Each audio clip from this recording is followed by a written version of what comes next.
So, yeah, it was really, really important to read that absolutely everything in the script was factual.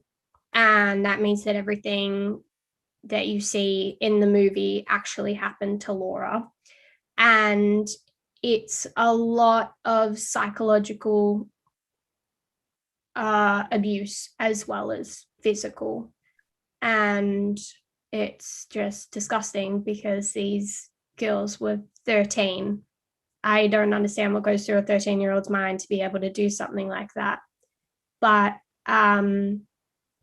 we're hoping that through telling Laura's story, as painful as it is, we can change one person's life, be it the person that is the bully, and make them see that their actions have serious consequences, which you do get to see throughout the movie, or show someone that they're not alone and hope that we can save a life. Wow, that's hard. I have a question that came to my mind. I'm sure other people's watching or listening to this. What happened to those girls? Like, I mean, I'll rephrase that because nothing's going to happen. But was there any feedback from those girls that they were remorseful or sorry they caused, or does anyone know anything from their side, their view? You do learn that a few of the girls basically try to make up for what they've done.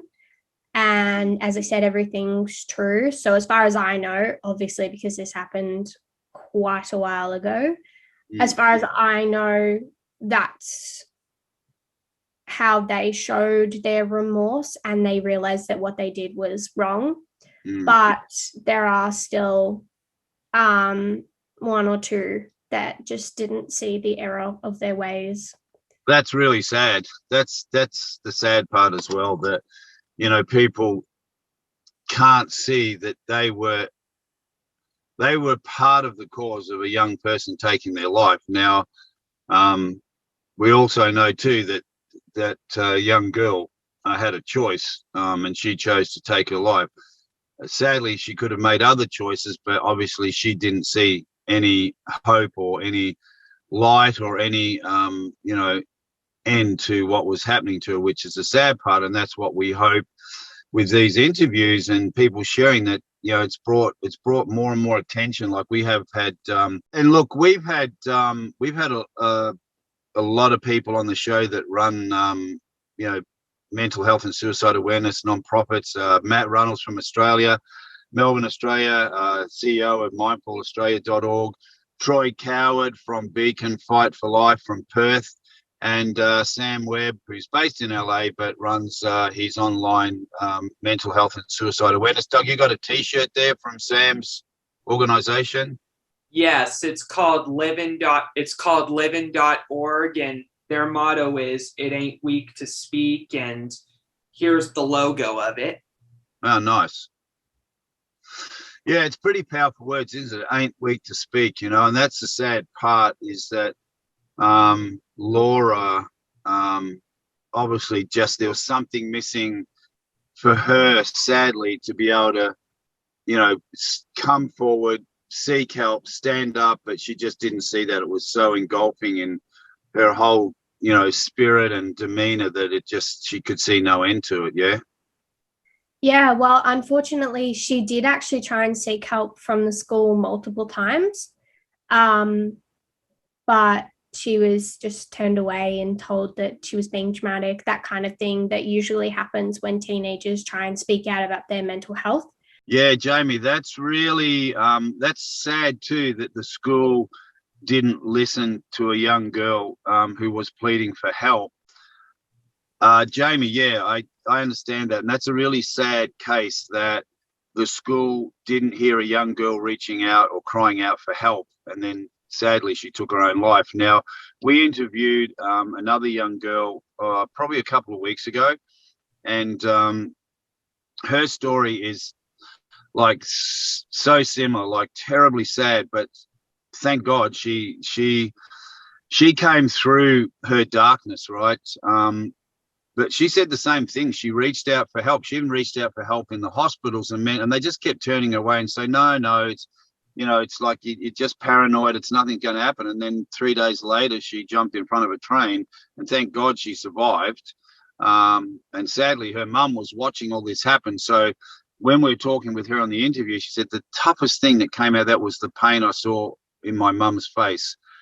Still even sometimes today she sees that pain, because it'd be a terrible thing to have that happen. And then Laura, so sadly, there was just no stopping what she was going to do. And that's just that's just the worst end story of like someone reaching out for help and no one's listening. And I don't know what the answer is, to be honest. I know we have Are You OK Day in Australia, which is once a year, massive mental health suicide organisation, amazing organisation to just get people to be more aware. But gosh, suicides are still rising, and a lot of young people, and it's really, really sad.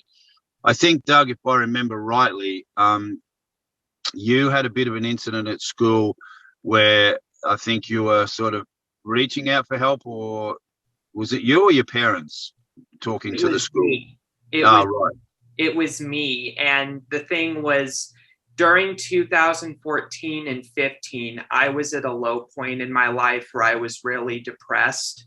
I had spoken to my school, to several teachers, and even to the administration of my school, nonchalantly telling them, that I was going through some pain and depression, and I was at my breaking point.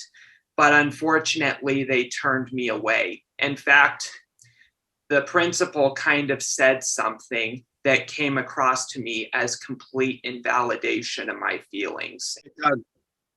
Doug, I get that. It would have been frustrating for you, to not have someone listen to you, like, which we hear so much about, right? Mm-hmm. Yeah. So Jamie, was there, how do you think this film's going to go when it eventually gets released? Have they got interest in anyone putting it out there at all, or? That is actually a very good question.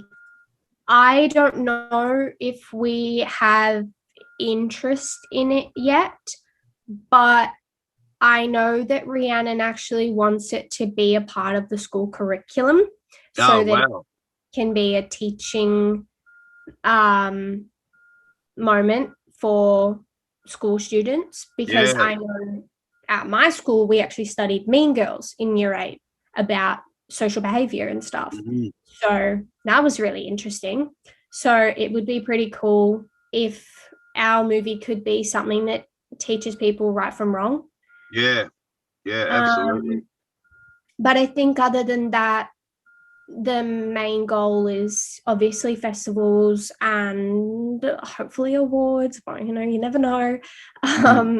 And like cinemas and stuff. Basically, just we want as many people to see it as possible so that we can reach as many people as possible. And as I said earlier, hopefully save a life or stop a decision from being made.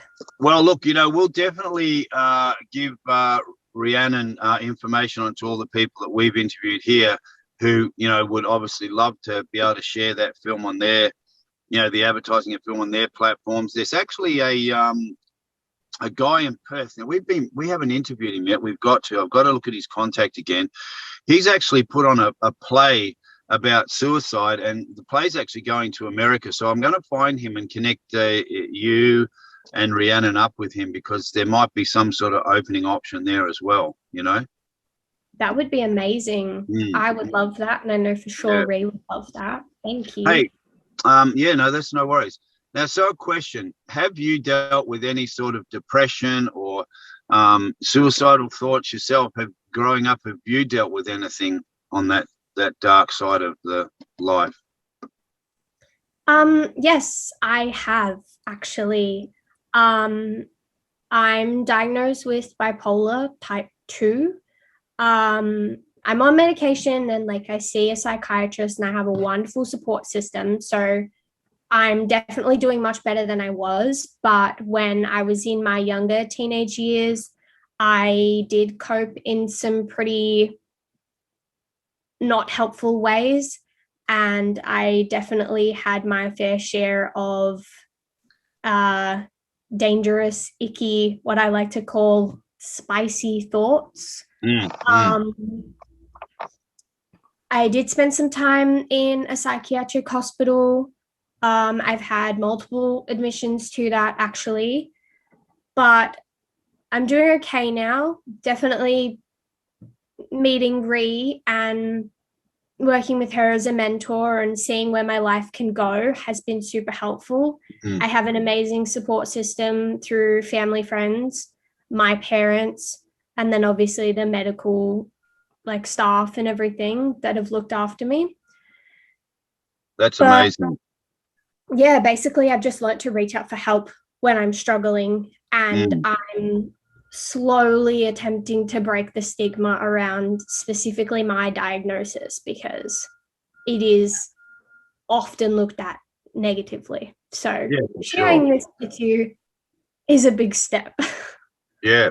And look, you know, you're talking about stigmas.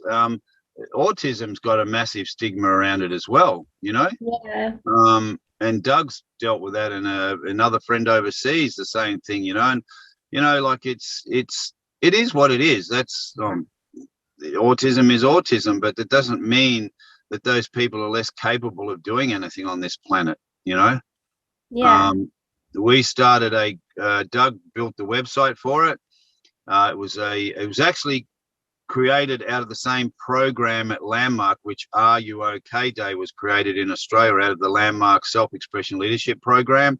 And I did that program, and out of that I created, the program's based around create something you're passionate about. So I created Spark, which is a platform on social media for people with, I use the word disabilities, but we say abilities, but anyone who's had accidents or born with some type of circumstance, or, it's really difficult with these stigmas. Doug would know the stigma around autism. A lot of other people we've interviewed and friends with children with autism or adults, it's the stigma's there for mental health, autism, and just so many other things that people deal with in life.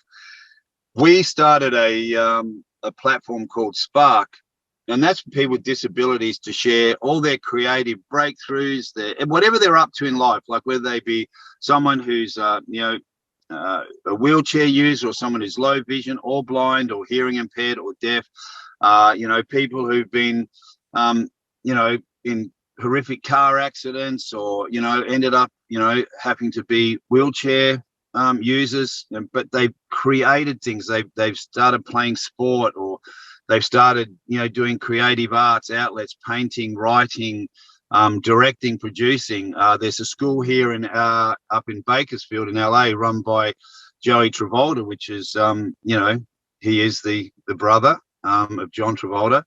And I've been up to the school there. It's for Down syndrome, adults and kids, and they teach them directing, producing, writing, and acting. And I went up there one day. We're going to go up there and do an interview live up there with them. Oh, it's amazing, like what these kids are doing.